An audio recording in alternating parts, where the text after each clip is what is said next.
we are talking about an event that many people find very strange and unbelievable.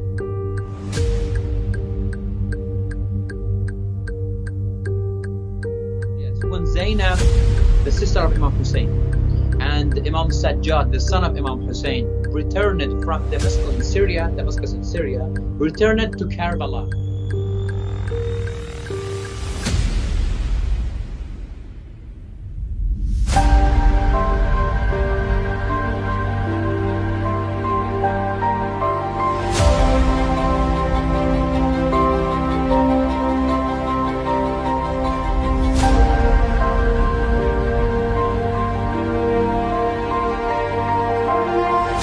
The incident of Ashura, Reza, this incident of Ashura is very sad incident. When Imam Hussein and his children and his family and his brothers and 72 of his companions were unjustly killed and murdered.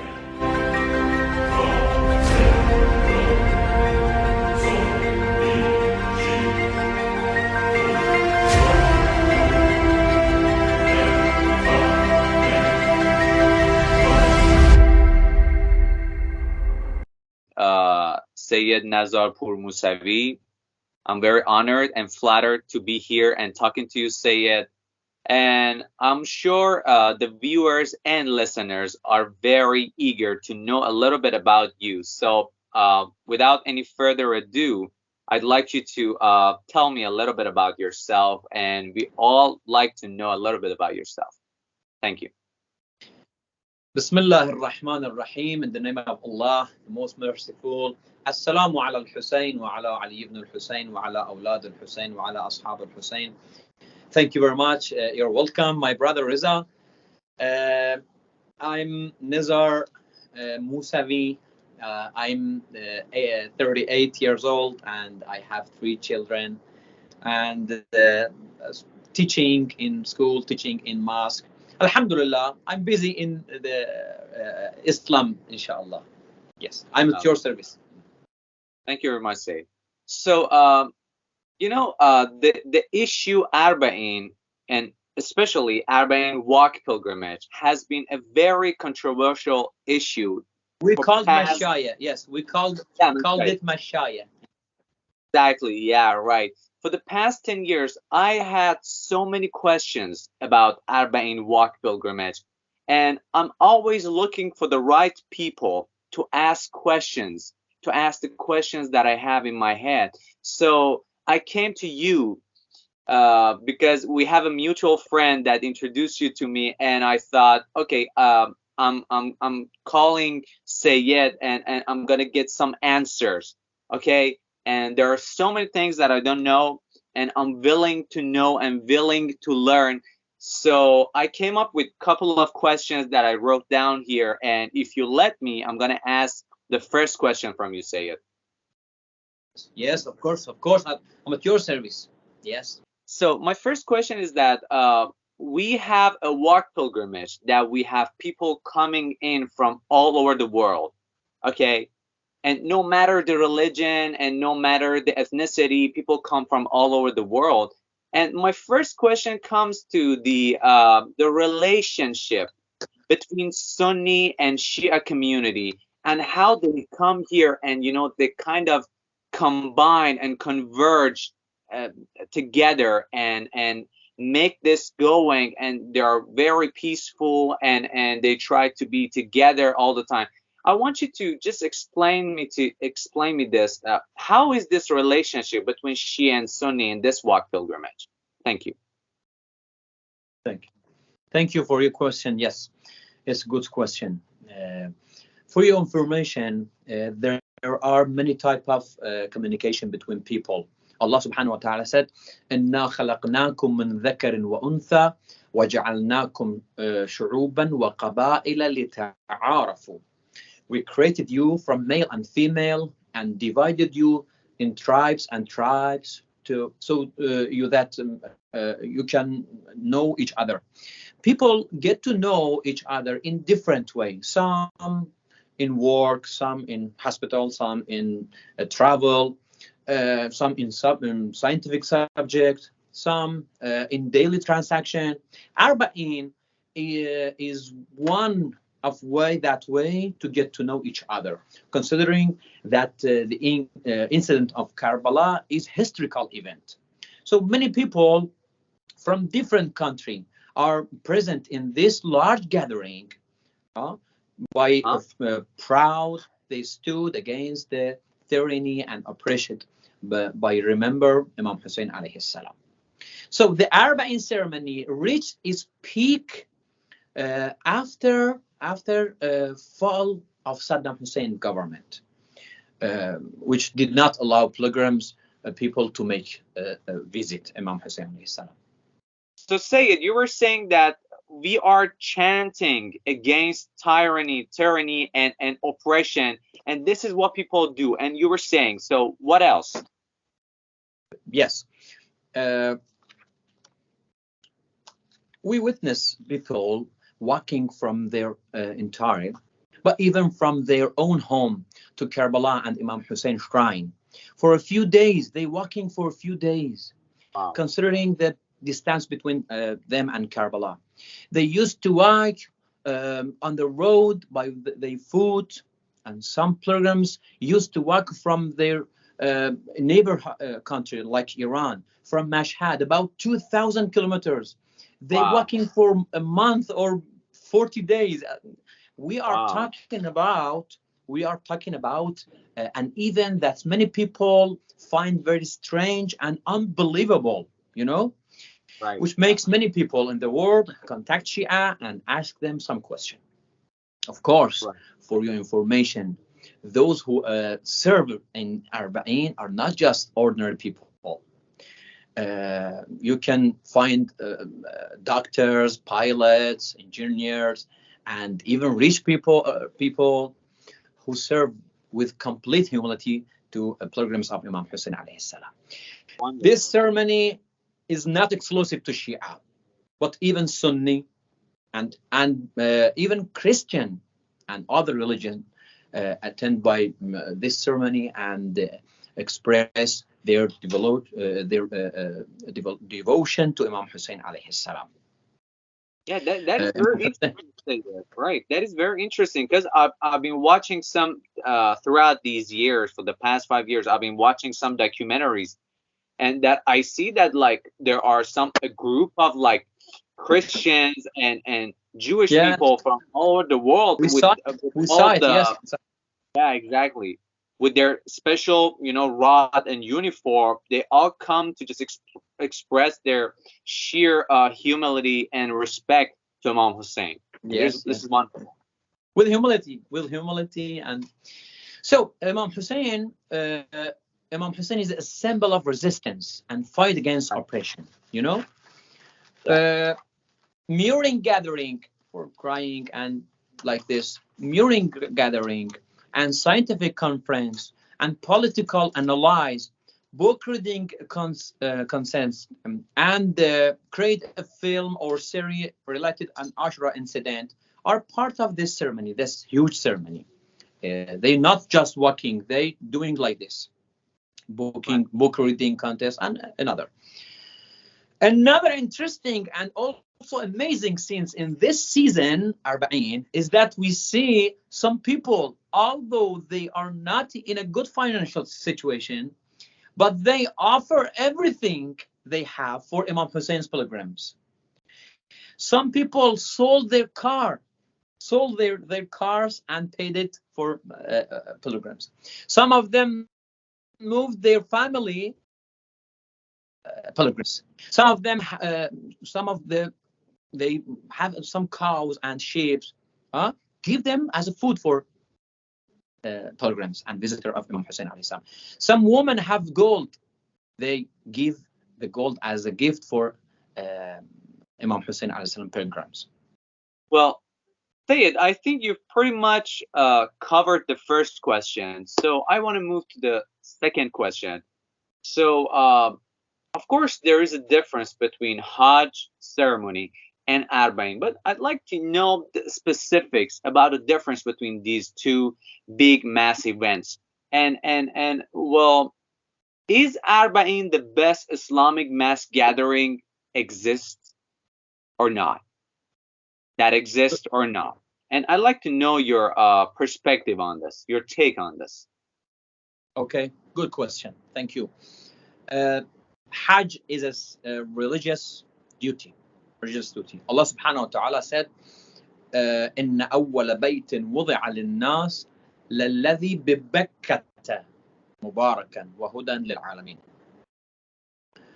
Allah subhanahu wa ta'ala said, verily the first house of worship set up for mankind in Mecca, blessed and guidance for the world.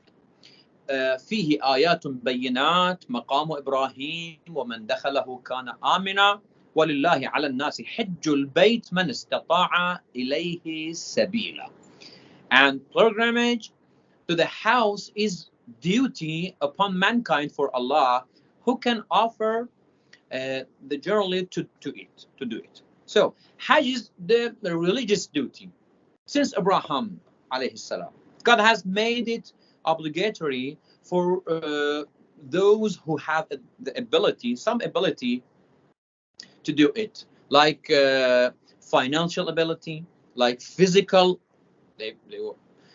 strength, safety of the road, and possibility of traveling. All of this, you have to do it.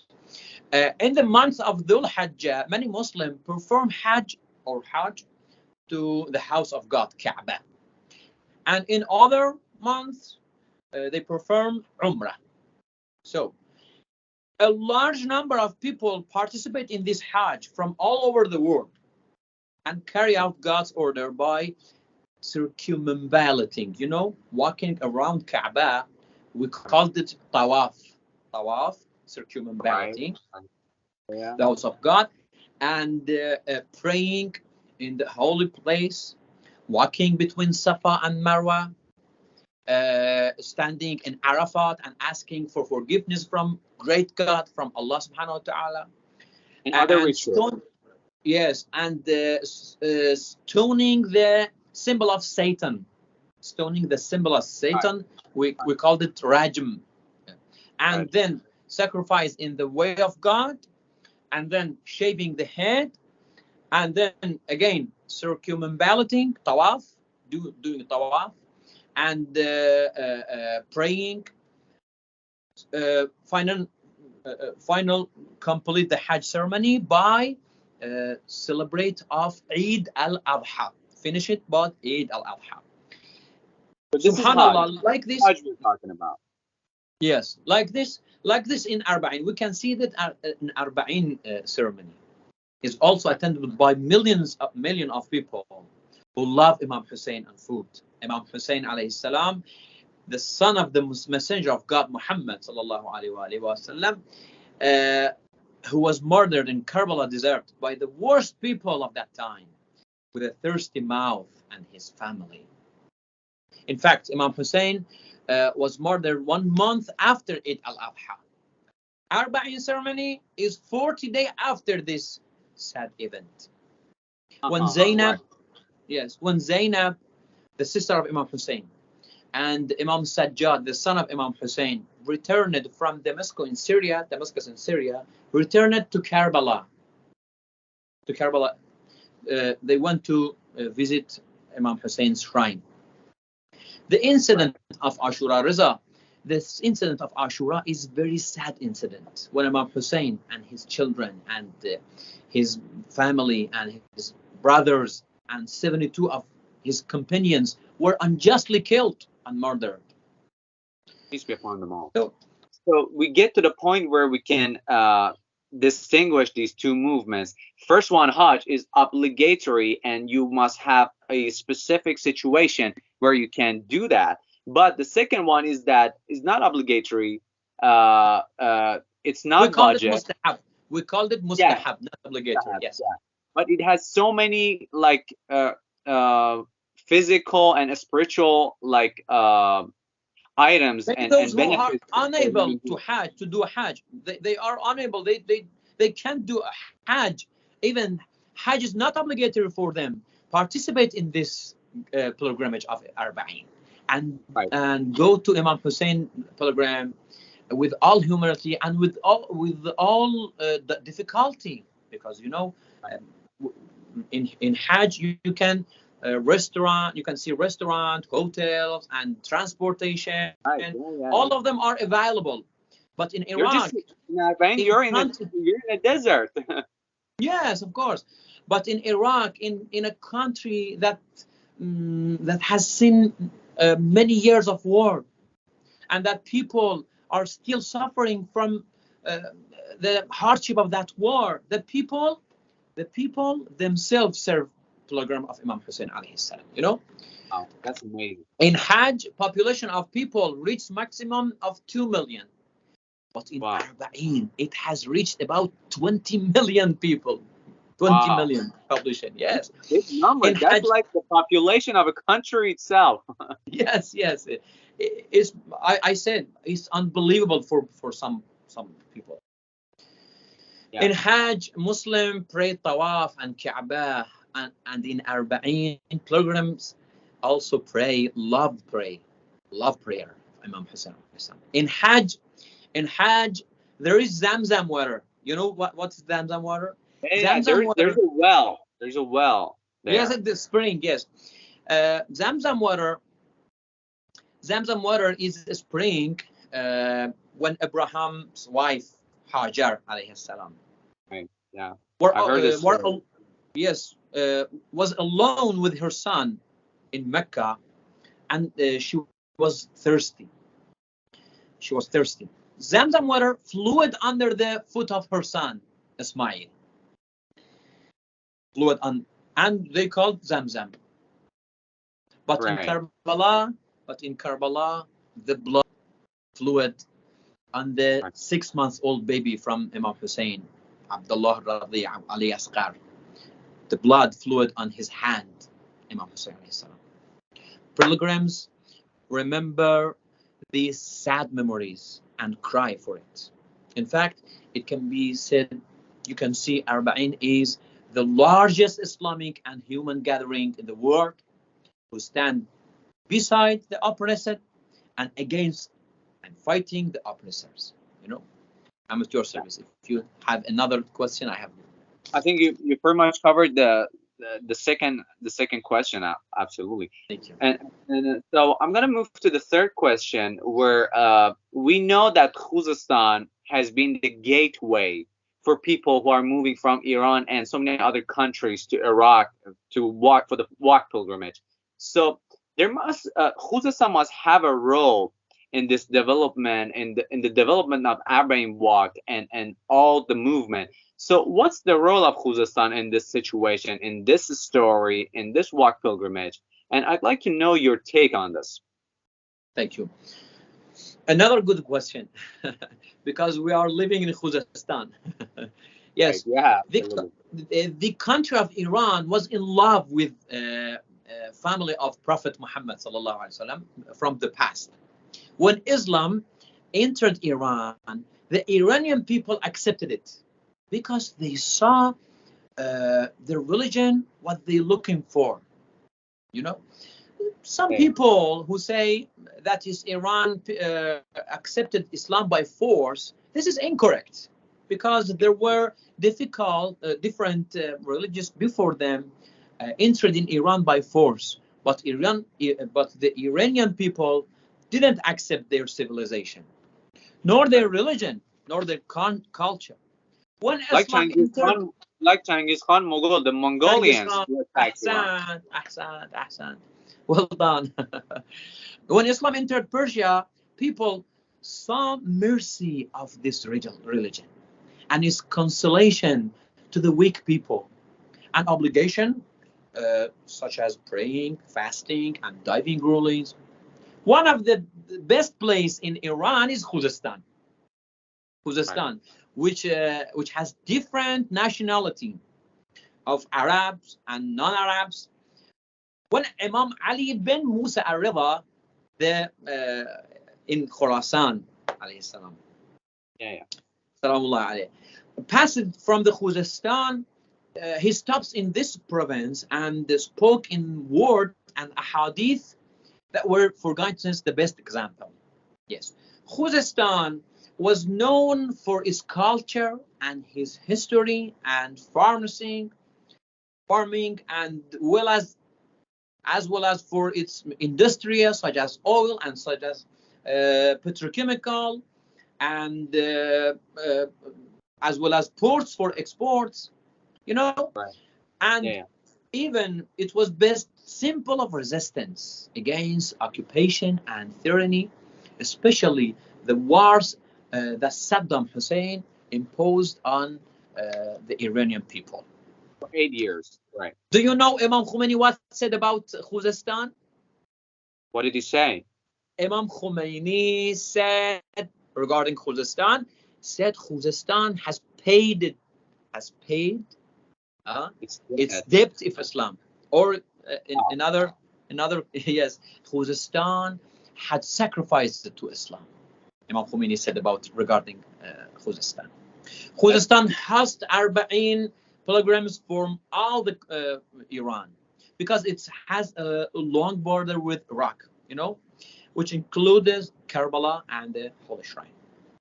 Say it. I've seen some people in the city we're living in, Ahvaz, or other cities. I mean, I'm living in Ahvaz, and I'm seeing this, that people prepared their houses for czars and pilgrims that are coming from other cities, so they can stay here before they go for the walk and start walking for kilometers. Pilgrim, yes. They prepared their own home. And Husseiniya, we are talking about Husseiniya and Mawakib. We will talking about it. It's very interesting. Yes.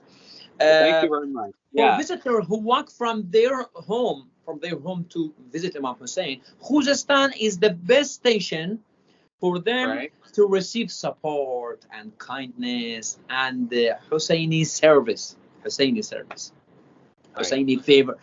favor. Yes. Some people have money to build Husseiniya, you know, to build some Husseiniya. Husseiniya is look like a house of worship, like a mosque, like a temple. Yeah. And some people, they don't have enough money to build, but seasonally they build station. We called it mawkib. We called it mawakib, which many services are giving to pilgrims, such as housing, showering, feeding, and washing clothes, and even massage for pilgrims. They do yes. A hardcore massage, sir. Not everybody can take those massages. You can try it. Yeah, absolutely. Why not? Some years, the Shalamcha border in Khuzestan was the second Karbala. And the people who could not go to Karbala used to come to Shalamcha border and participate in serving the pilgrims in Arbaeen. Not forget to thanks the official and manager of the Iranian government for prepare the infrastructure, like healthy water, like wastewater, like good roads, high security, things like that, Mawakib and everything. And even food needed in Mawakib, in that stations. So we say thank you for that, government people. Yeah, we thank them all. So Sayed, I'd like to move to the fourth question, and thank you for. I've already learned a lot about Arbaeen. I've heard things that I've never heard before, and I really appreciate it. So Sayed, you pretty much covered the third question, and I've got lots of answers, and you pretty much covered everything that I had and challenges that I had in my head. So I'm moving to the fourth question. Arbaeen and civilization. Does Arbaeen take us towards a bigger, better, and greater Islamic civilization? And are we moving there because of Arbaeen or not? First, let's understand what's the meaning of civilization. Civilization means the way of life of some people who want to live better and higher quality live. Right. Yeah. So the civilization that God gave the human through the prophets, the best type of civilization, because it has some do's and don'ts. There are guidelines. Yes, of course, that can guarantee humans happiness. If you look at the history, you will see wherever people follow the advice from prophets, they had a healthy society. Advice from prophets, and wherever they did not follow their advice, those society were destroyed, unfortunately. Right. The best civilization and culture, the Islamic civilization, because there is no overdoing or underdoing in Islam. We called it la ifrata wa la tafrit. Right. Not overdoing or underdoing in Islam. Islam orders people to respect others. It's a religion that helps the oppressed and fight against oppressor. Right. This is our policy. This is our idea, our policy. It is the will of Imam Ali alayhi salam. Imam Ali willed his children, Imam Hassan, Imam Hussein, when he said, "Kuna lil-zalimi khasman wa lil-mazlumi auna." Help the oppressed and fight oppressors. This is our policy. Right. But in Islam, unfortunately, some people want to extreme in the name of Islam and made Islam look bad. Group like ISIS, one of them. Yeah. Yes. Arbaeen is a very clean and clear mirror that shows the correct and clean civilization of Islam in the world. In Arbaeen, those who visit Imam Hussein dislike those extreme groups and makes the pilgrims and makes a new promise with the son of Prophet of God, Muhammad. Imam Hussein alayhi salam. Arbaeen is the only way, not best way, is the only way to complete the new Islamic civilization, to complete it. Right. That does not accept oppression and humiliation, at the same time helps the oppressor. Husseini's Arbaeen is the best way to reach a global Mahdavi civilization. Global Mahdavi civilization. The pilgrims cries for the murdered Imam and gets energy from that cry to reach the Mahdavi global civilization. You got it, what I'm saying? The day that God promised that believers, Allah subhanahu wa ta'ala said, وَعَدَ اللَّهُ الَّذِينَ آمَنُوا مِنْكُمْ وَعَمِلُوا الصَّالِحَاتِ لَيَسْتَخْلِفَنَّهُمْ فِي الْأَرْضِ كَمَا اسْتَخْلَفَ الَّذِينَ مِنْ قَبْلِهِمْ وَلَيُمَكِّنَنَّ لَهُمْ دِينَهُمُ الَّذِي ارْتَضَى. Allah subhanahu wa ta'ala has promised those of you who believe and do righteous deeds that He will certainly appoint them success in the earth. Right. In the earth. This promise from Allah subhanahu wa ta'ala, This is a wonderful thing, Sayyid. And I think for the past couple of years, I've seen like there's so many people like whether they were tourists that were coming to Ahvaz, Khuzestan, and other parts of the country to visit, or people from Iran, Iranians, when we bump into each other, when we have nothing to talk about, you just have to mention the word Arbaeen, walk pilgrimage, and you're suddenly connected, because it's a mutual experience that we've both been through, and we have a lot to talk about. Simply connected, without any. Yes, because the heart is very clear. All of the pilgrims, they have clear hearts by humility. Yes. Yeah, exactly. That's it. So thank you very much. I'm moving to the fifth question, which is a very controversial and important question for me personally. It's about the media of the West that somehow ruins everything, and sometimes you read the news, you're misinformed. If you don't read the news, you're uninformed. And this is a very challenging like area to know news and to read the news or listen to the news. So my question is that why has the West adopted a media silence policy regarding Arbaeen, and somehow it's censoring all the news, and like it's a big news, and you're censoring it. So why is it? Why are they doing this exactly?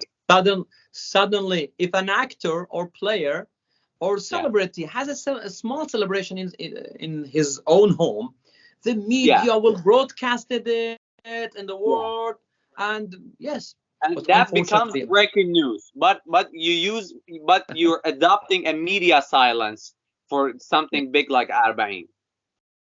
After all things that we said about Arbaeen, the human and spiritual nature about Arbaeen become clear. Right. It means everyone saw that Arbaeen is huge humanitarian party, which all kind of people, old and young, male and female, rich and poor, Muslim and non-Muslim, poor and rich, all of them participate in this Husseini ceremony. But the basic question is why the West does not mention this great and unique event as a simple news. Why? I think the answer to this question is in the second part of your question. They see this great event as a threat to themselves. Third, unfortunately, they see like this. In the past, many people wanted to ban the pilgrimage. Listen to me. In the past, many people wanted to ban the pilgrimage of Imam Hussein. First, they destroyed the grave of Imam Hussein. Right, unfortunately. Destroyed. But people had a sign. What was that sign? A tree. A few minutes away from the grave, that was a tree. Unfortunately, they burned it and removed that tree. Wow. Remove that tree. Wow. There was no sign of grave. It had been razed to the ground. Again, people used to find the place of the grave by smelling the dirt, and they visit Imam Hussein and cry and mourn it. They wanted to put the grave underwater. It's surprising. They dug a channel from the grave to reach the Furat River. Furat River, it's close the grave. Furat River. Then they released the Furat River, but surprisingly, when the water reached the grave, it circled around the grave. It's not passed on the grave, you know. People deny it, and people ignore this, and they just don't want to believe it. Like, oh no, it's something. They just, some people don't like to believe in miracles, and that the metaphysics actually exists, and it's so hard for some people to believe it. They just want to believe what they see. Thank you. Yes, yeah. You know, because we called it Ha'ir al-Husseini. Ha'ir, this meaning the water by the means. The water don't pass at Imam Hussein's grave, you know? Yeah. They said whoever wants to pilgrim, we should cut off his hand. They cut off many hands, but people continue to visit. They even killed some people. What part of history was that? What part of history was that? In Abbasi kings. Yes. Yeah. They even killed some people. Some people. But the pilgrims did not stop. Allah subhanahu wa ta'ala said, يُرِيدُونَ لِيُطْفِئُوا نُورَ اللَّهِ بِأَفْوَاهِهِمْ وَاللَّهُ مُتِمُّ نُورِهِ وَلَوْ كَرِهَ الْكَافِرُونَ. They want to extinguish the light of Allah with their mouth. But Allah will bring His light to perfection, even though disbelievers dislike it. Today, many enemies of Islam and Imam Hussein want to turn off this light. Right. But they cannot. You can see explosion, riots, sedition, political conflicts in Iraq are among their works. Yeah. The West has directly and sometimes indirectly sanctioned and banned these problems. You can see Denmark caricatured the Prophet of Islam, Muhammad sallallahu alaihi wasallam, and makes fun of it. France forced Muslim women not to wear hijab. India harass and kill Muslim. In Europe, they impose heavy taxes on Muslim women. Israel killed children as women and capture young people to torture them and destroy the Palestinian home. The United States of America imposed backbreaking sanction against Shia countries like Iran. Shia mosques are blown up in Afghanistan, unfortunately. Yeah.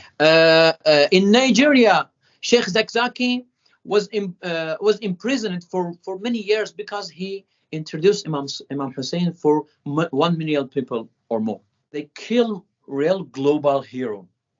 I mean, real global hero, Qasem Soleimani, who fought ISIS and terrorists. All these and more show that the West is afraid of Islam. Afraid of Islam, which Islam? Islam that only says go pray, but do whatever the West say. They afraid of Husseini Islam when he said, Imam Hussein said, humiliation is not for us. Hayhat minna dhillah. Humiliation is not for us. They afraid of Islam, which does not distinguish between black and white. Of Islam does not distinguish between rich and poor. Of Islam, which helps the oppressed and fight against oppression. So you can see that very clearly. Yes, I'm at your service. Thank you very much. So yeah, I hope we had like hours of talk that we will have in the future, and we'll talk about lots of, inshallah, God willing, in the future. Inshallah. And I'm moving to the sixth and the last questions for today, and thank you for your time. So far, I've learned a lot. I'm sure the viewers will learn a lot about this issue of Arbaeen. So my question is that Arbaeen most certainly has some effects on our personal lives and lifestyles. So what do you think was the Arbaeen effect on our lifestyles, on our personal lives and personal mood even? And what are those individual and social effects that we are all experiencing at the moment, we all experienced in the past, and what are those things that we are going to experience in the future, those effects exactly? Yes, good question. By the way, Arbaeen is a clear spring which a person can purify his soul in this spring. The person learns how to self-sacrifice and learns not to be hard on others in life, and help his fellow man, and stand firm against enemies who want to rob his home country or his honor, even it costs his life. The school of Imam Hussein educated mothers who sent their children to field of defense and war with their own hands to sacrifice and defend the holy things. You know, in Karbala, in Ashura, there was a Christian mother with her son named Wahab. Right. When she saw Imam Hussein was right, she sent his son Wahab, and Wahab was newly married, but his soul was heavenly. When he went to the field and fought bravely and was murdered, they unfortunately crucified him and cut off his head. and send it to his mother. But his mother said, we will not take back a gift we gave to Imam Hussein. This is Imam Hussein's school. Imam Hussein is not only for Shia. He is the free Imam of all people who want to live with dignity and without humiliation. Right. And use the heavenly teaching of Islam and achieve happiness. Thank you. So that was pretty much it. And I think we all are somehow experiencing that Arbaeen is making us better human beings, whether we like it or not. Arbaeen is a school. Arbaeen is a school. Is a theological college. Yes. Yeah. And I'm really looking forward, to have more discussions about these issues, and especially the controversial issues in the near future. And I really want to appreciate you for your time and your patience with my questions. And I hope to see you soon again. Thank you very much. Thank you very much. I'm at your service anytime. Just call me and tell me. I'm at your service. Thank you very much. Thank you, brother. Fi aman Allah. Assalamu alaikum.